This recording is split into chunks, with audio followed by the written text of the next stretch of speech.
आज भारतीय शिक्षा समिति का सिद्धांत के नवचयनित आचार्य प्रशिक्षण वर्ग के इस प्रथम सत्र में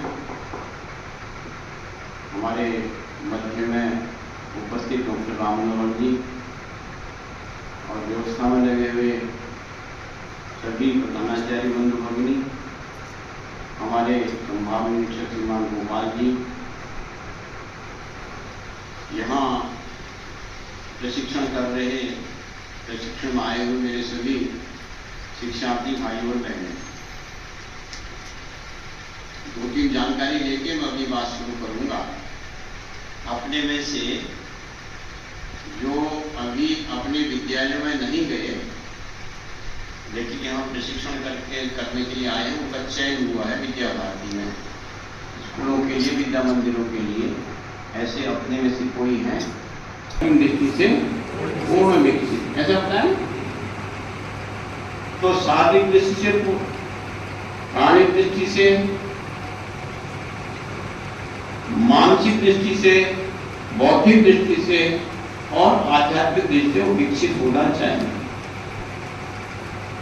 तो ये 5 प्रकार का विकास, शरीर का विकास, प्राण का विकास, मन का विकास, बुद्धि का विकास और आत्मा का विकास, आध्यात्मिक माने आत्मा का विकास, ये जो 5 प्रकार का विकास है, इसको हमने शरीर का विकास कहा, व्यक्ति का विकास कहा। अब इसको ही व्यक्ति का सर्वांगीण विकास कहा गया।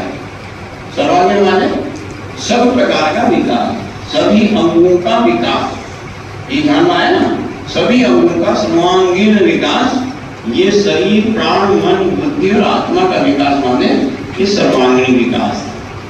और इस सर्वांगीण विकास को हमने अपने योग शास्त्र के अंदर, हमने उपनिषदों के अंदर, अपने वाङ्मय के अंदर जो हमारा ज्ञान है, इन सब के अंदर कहा पंचकोशात्मक विकास, पंचकोशों का विकास, सर्वांगीण विकास यानी पंचकोशात्मक विकास। आप जो अपने विद्यालय में शिक्षण का कार्य कर रहे हैं और 1 साल से हैं, 2 साल से हैं, उनको ध्यान में आ गया होगा कि 2020 में एक राष्ट्रीय शिक्षा नीति आई है। आप सबको ध्यान में है कि राष्ट्रीय शिक्षा नीति 2020 में कोई आई है? ऐसा कितने लोगों को ध्यान में है? हाथ खड़ा करेंगे जिनको पता है कि 2020 में राष्ट्रीय शिक्षा नीति आई है।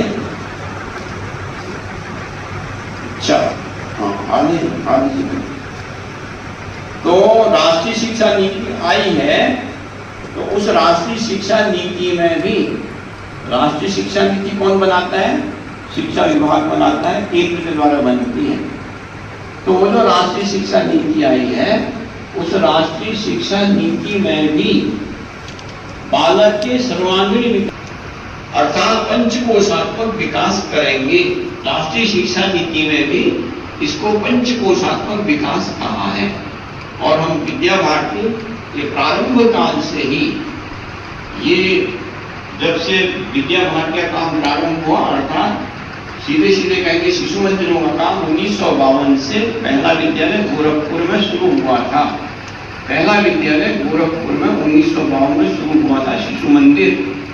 तब से हम बालक के सर्वांगीण विकास की संकल्पना लेकर के इस काम को कर रहे हैं शिक्षा के क्षेत्र में। तो हमारी इन सब बातों को ध्यान में रख करके तो शिक्षा विभाग ने भी राष्ट्रीय शिक्षा नीति में सर्वांगीण विकास और पंचकोशात्मक विकास की बातचीत की है। अब अपने को इस समय सर्वांगीण विकास